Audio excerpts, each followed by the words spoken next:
إن الحمد لله نحمده ونستعينه ونستغفره ونعوذ بالله من شرور أنفسنا وسيئات أعمالنا. من يهده الله فلا مضل له ومن يضلله فلا هادي له. وأشهد أن لا إله إلا الله وحده لا شريك له.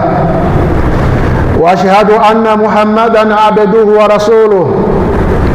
أشهد أنه أدى الأمانة ونصح الأمة وكشف الله به الغمة وجاهد في الله حق جهاده حتى أتاه اليقين. وأشهد أنه تركنا على المهجة البيضاء ليلها كنهارها لا يزيغ عنها إلا هالك. أحباب رسول الله، أوصيكم ونفسي بتقوى الله عز وجل وطاعته، واعلموا أن الله عز وجل مع المتقين. وبعد. Ndugu zangu katika imani, awali ya yote nawahusia pamoja na kuhusia nafsi yangu juu ya swala zima la kumcha Allah tabaraka wa taala, na tujue wazi kwamba Allah tabaraka wa taala yuko pamoja na wale wanaomcha. Tukiwa katika Ijumaa ya mwisho kabisa katika mwezi huu mtukufu wa Ramadhani 2026, katika hutuba yetu ya leo insha Allahu taala tutazungumzia ahkam zakatul fitri,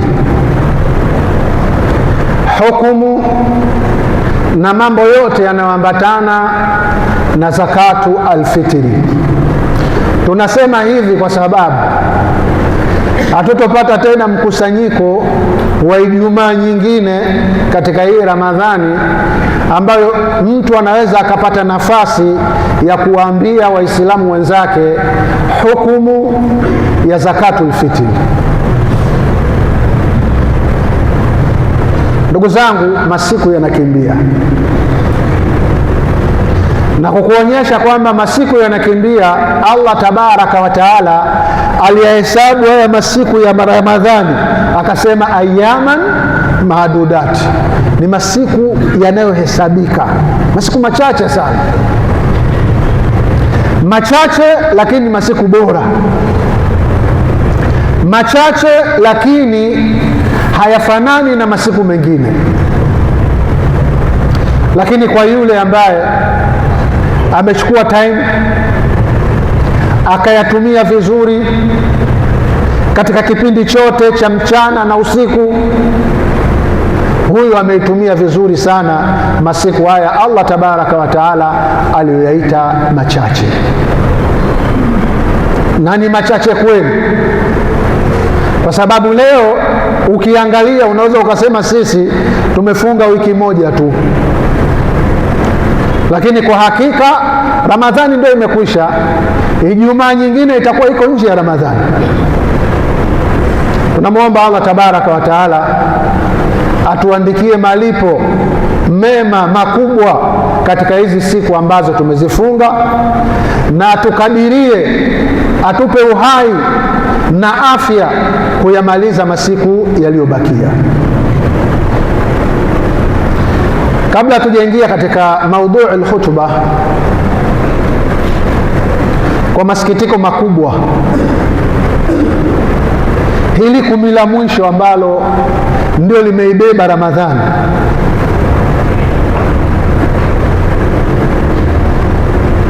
ambalo ndio kumi bora,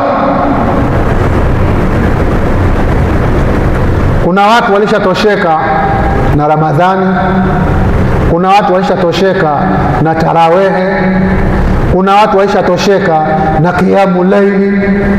Hivi sasa hivi haviwashughulishi. Kama haya si ya kweli, angalieni watu walioswali tarawehe 10 la kwanza, 10 la pili. Na angalia watu wanaoswali tarawih 10 la mwisho,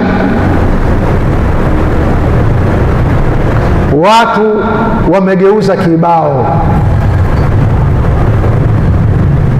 Yani 10 la mwisho ambalo kana nabii sallallahu alayhi wasallam yajtahidu fiha ma la yajtahidu fi ghairi.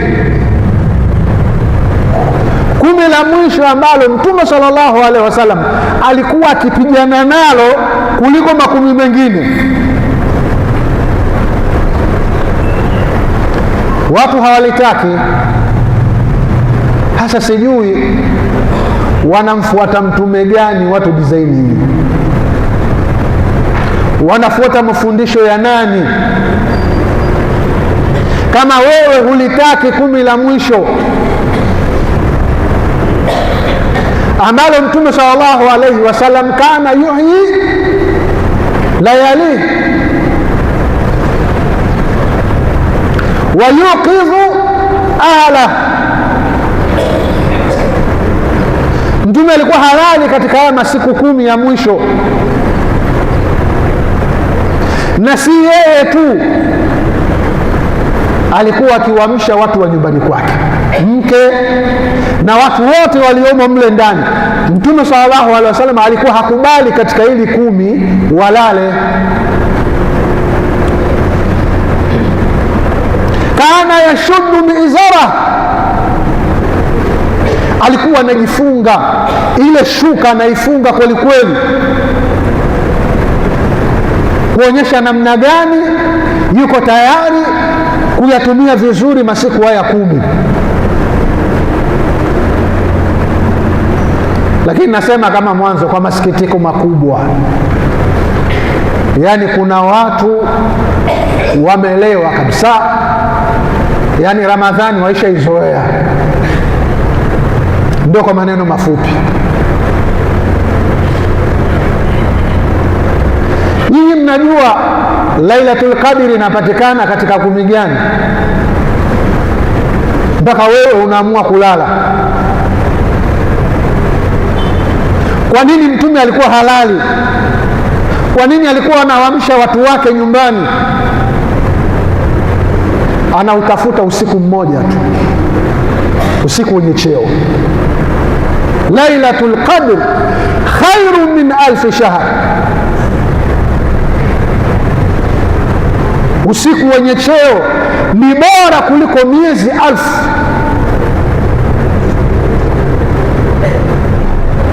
Waliopiga hesabu wamesema ni bora kuliko miaka 83 takriban. Haya, mimi na wewe miaka 83 tutafika sisi ambao hatujafika, na wale waliopitiliza na kufika miaka 83 wamefanya ibada kwa ukamilifu ndani ya miaka 83. Yupo?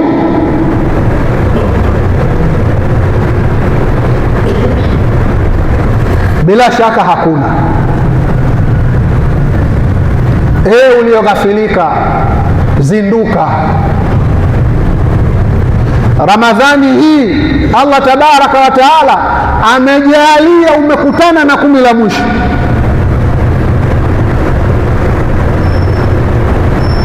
Hauna guarantee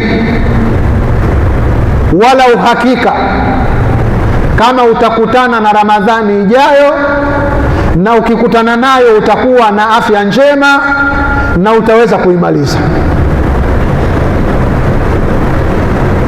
Fursa aliyokupa Allah tabaraka wa taala ni hii ambayo leo uko nayo, usiipoteze.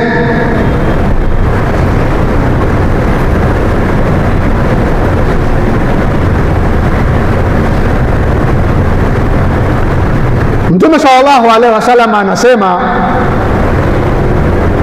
atakayekosa kheri, man hurima khairaha fakad hurima khairan kullah au kullu, atakayenyimwa kheri za usiku wa Lailatul Qadr, huyu amekosa kheri zote,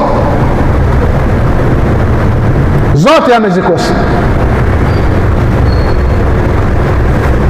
Sasa we lala naendelea kulala. Uone kama maisha ya dunia umeletwa kuja kulala.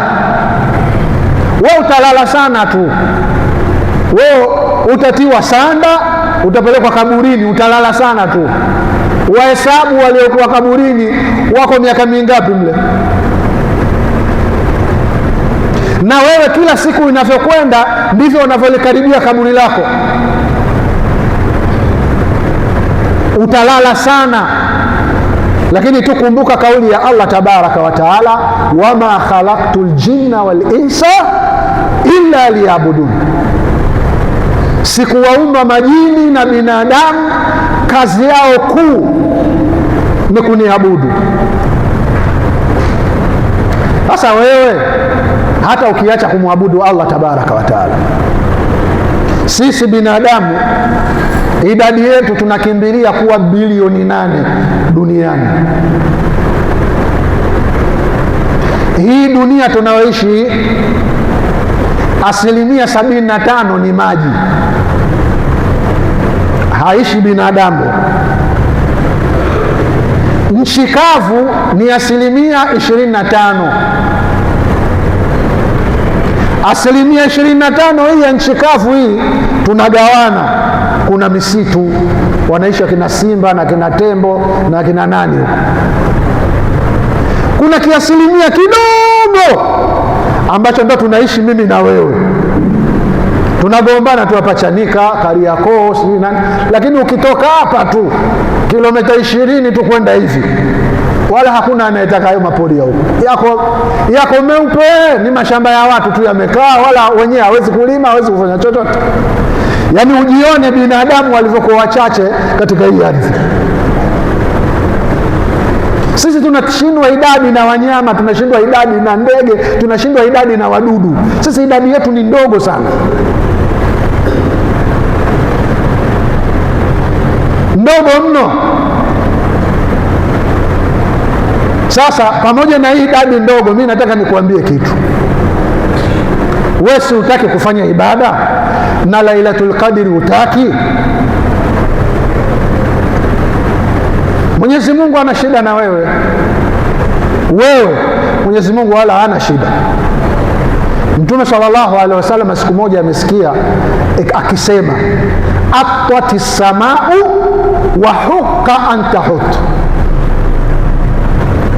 Mtume amekaa na maswahaba anawaambia, hatwati sama, mbingu imekula mzigo,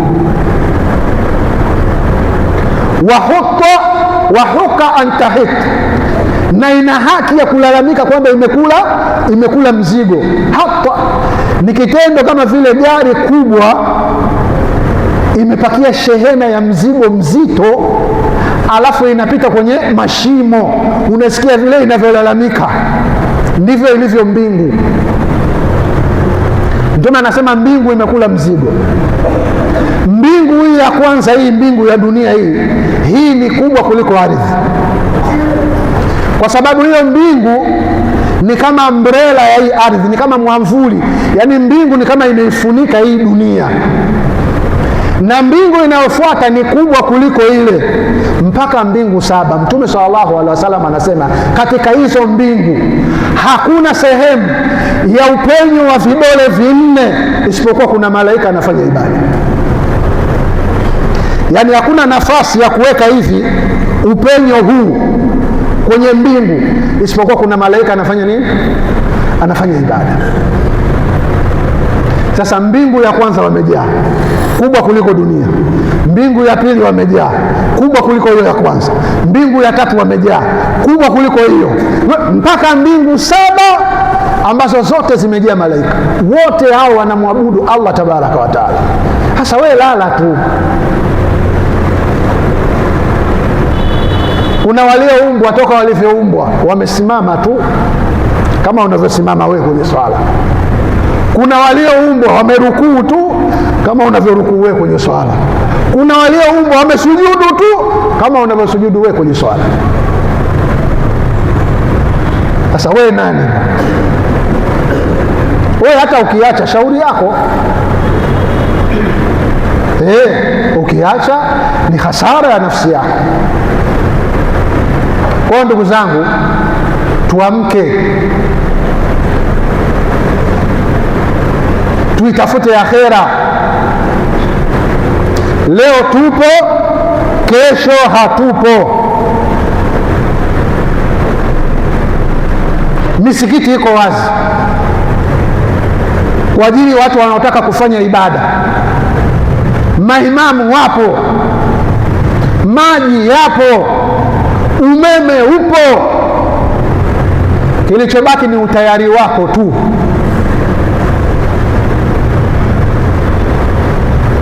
Tuwe tayari, tusiwe Waislamu wa maneno, tuwe Waislamu wa vitendo. Masiku 10 si mengi, yaisha katika 2 matatu hapa, hatujui ishapita Lailatul Qadri au bado. Lakini jitahidi katika haya masiku yaliyobaki, usilale. Kwa hiyo huu ni wasia wangu kwenu, pamoja na mimi mwenyewe mzungumzaji.